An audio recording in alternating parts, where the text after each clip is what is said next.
For today's video, may nagtatahi doon. Tingnan nyo guys kung anong ginagawa niya. Tinatahi niya yung medyas niya. Guys, ito po magpapala tayo ng mga gulay. Pang chapsoy guys.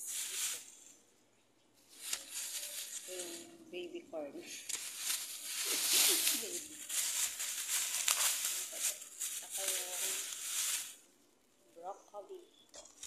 Ay, broccoli. Cauliflower pala. Saka yung chicharo. Yan. Saka yung beef. Saka repolyo. So, yan. Ito na silang lahat. So, ano na tayo, hiwa-hiwain na natin siya.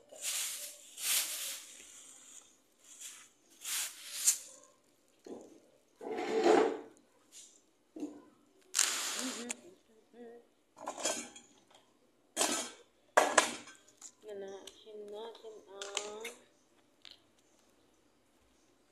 repolyo. Aray ko.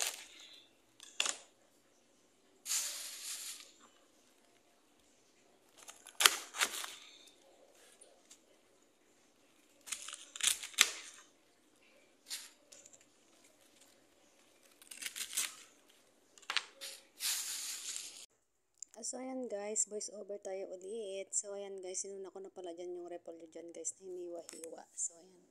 Sinunod-sunod ko na pala lahat ng mga gulay dyan guys. So, ayan yung cauliflower, ayan. So, sinunod ko na siyang hiniwa-hiwa. At ayan, nandyan na pala dyan si Kayla guys. So, ayan. Habang nandyan siya guys, ay nagmamarites kami dalawa, charis. Ayan guys, patapos na pala ako maghiwa dyan ng broccoli. Ng cauliflower. So ayan, sinunod ko rin dyan guys yung baby corn, charis. Tsaka yung chicharo. So ayan. Pang chapsoy pala yan guys, yung prepare ko dyan na gulay guys na lulutuin ni ate. So ayan, sinunod ko na rin dyan yung beans. Ayan, tinanggalan ko lang muna siya ng guys, sa dulo-dulo ba. Para hindi masagwa. Charot. So, ayan guys. Nawala ako dyan bigla guys. Saglit lang naman. So, ayan guys. Hiniwa-hiwa ko na rin siya. So, ayan. Pasensya na kayo. Nabubulo na naman ako guys. At ayan na nga guys. For the hiwa-hiwa mo ng person. At habang naghihiwa ako dyan guys, ay nagmamarites pa kami ni Kayla dyan.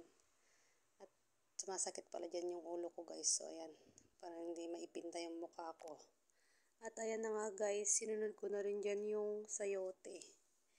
Hiniwa-hiwa ko na lang rin dyan yung sayote guys ng maliliit. At ayan yung mga ibang gulay guys, hindi ko na nakunan ng video kasi hindi ko na na-videoan yung paghiwa ko pa ng carrots tsaka yung patatas. So ayan lamang guys, so susunod ulit.